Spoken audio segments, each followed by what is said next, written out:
بسم اللہ الرحمن الرحیم۔ السلام علیکم ناظرین، آپ اس وقت موجود ہیں داستان چینل پر حضرت موسیٰ علیہ السلام کے واقعہ کے ساتھ۔ جی ناظرین، قارون حضرت موسیٰ علیہ السلام کے چچا یسہر کا بیٹا تھا۔ بہت ہی شکیل اور خوبصورت آدمی تھا، اسی لیے لوگ اس کے حسن و جمال سے متاثر ہو کر اس کو منور کہا کرتے تھے۔ اس کے ساتھ ساتھ اس میں یہ کمال بھی تھا کہ وہ بنی اسرائیل میں تورات کا بہت بڑا عالم اور بہت ملنسار و با اخلاق انسان تھا اور لوگ اس کا بہت ہی ادب و احترام کرتے تھے۔ لیکن بے شمار دولت ان کے ہاتھ آتے ہی اس کے حالات میں ایک دم تغیر پیدا ہو گیا اور وہ سامری کی طرح منافق ہو کر حضرت موسیٰ علیہ السلام کا بہت بڑا دشمن بن گیا اور اعلیٰ درجے کا متکبر و مغرور ہو گیا۔ ناظرین، ویڈیو میں آگے بڑھنے سے پہلے آپ سے گزارش ہے کہ ویڈیو کو آخر تک ضرور دیکھیں اور اگر چینل پر پہلی بار آئے ہیں تو سبسکرائب کرنا بالکل بھی نہ بھولیں۔ ناظرین، جب زکوٰۃ کا حکم نازل ہوا تو اس نے حضرت موسیٰ علیہ السلام کے روبرو یہ عہد کیا کہ وہ اپنے تمام مالوں میں سے 1000واں حصہ زکوٰۃ نکالے گا، مگر جب اس نے مالوں کا حساب لگایا تو ایک بہت بڑی زکوٰۃ کی نکلی۔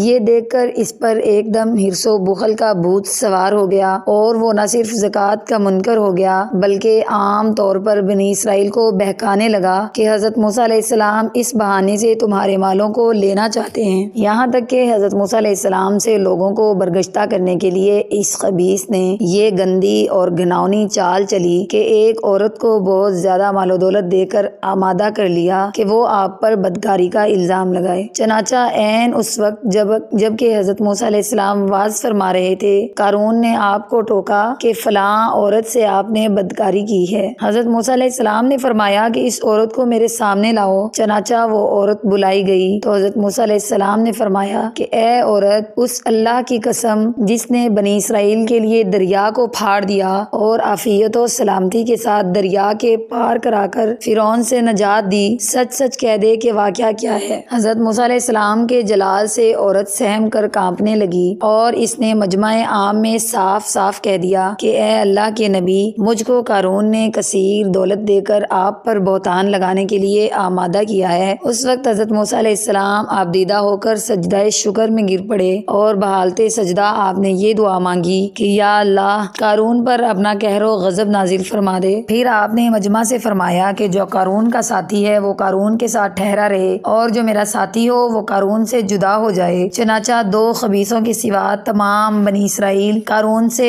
الگ ہو گئے۔ پھر حضرت موسیٰ علیہ السلام نے زمین کو حکم دیا کہ اے زمین، تو اس کو پکڑ لے، تو قارون ایک دم گھٹنوں تک زمین میں دھنس گیا۔ پھر آپ نے دوبارہ زمین سے بھی فرمایا تو وہ کمر تک زمین میں دھنس گیا۔ یہ دیکھ کر قارون رونے اور بلبلانے لگا اور قرابت اور رشتہ داری کا واسطہ دینے لگا، مگر آپ نے کوئی التفات نہ فرمایا، یہاں تک کہ وہ بالکل زمین میں دھنس گیا۔ 2 منحوس آدمی جو قارون کے ساتھ ہوئے تھے لوگوں سے کہنے لگے کہ حضرت موسیٰ علیہ السلام نے قارون کو اس لیے دھنسا دیا ہے تاکہ قارون کے مکان اور اس کے خزانوں پر خود قبضہ کر لیں۔ آپ نے اللہ تعالیٰ سے دعا مانگی کہ قارون کا مکان اور خزانہ بھی زمین میں دھنس جائے۔ چنانچہ قارون کا جو مکان جو سونے کا تھا اس کا سارا خزانہ سبھی زمین میں دھنس گئے۔ حضرت موسیٰ علیہ السلام نے قارون کو جو نصیحت فرمائی وہ یہ ہے جس کو قرآن مجید نے بیان فرمایا ہے۔ اسی خیر خواہی والی نصیحت کو سن کر قارون حضرت موسیٰ علیہ السلام کا دشمن ہو گیا۔ غور کیجئے کہ کتنی مخلصانہ اور کس قدر پیاری نصیحت ہے جو حضرت موسیٰ علیہ السلام کے ساتھ ساتھ ساری قوم قارون کو سناتی رہی۔ جب قارون سے اس کی قوم نے کہا کہ اترا کر مت چل، بے شک اللہ اترانے والوں کو پسند نہیں فرماتا، اور جو مال اللہ نے تجھے دیا ہے اس سے آخرت کا گھر طلب کر اور دنیا میں اپنا حصہ نہ بھول اور احسان کر جیسا کہ اللہ نے تجھ پر احسان فرمایا ہے، اور زمین میں فساد مت تلاش کر۔ ناظرین، قارون نے اپنے مال کے گھمنڈ میں اس مخلصانہ نصیحت کو ٹھکرا دیا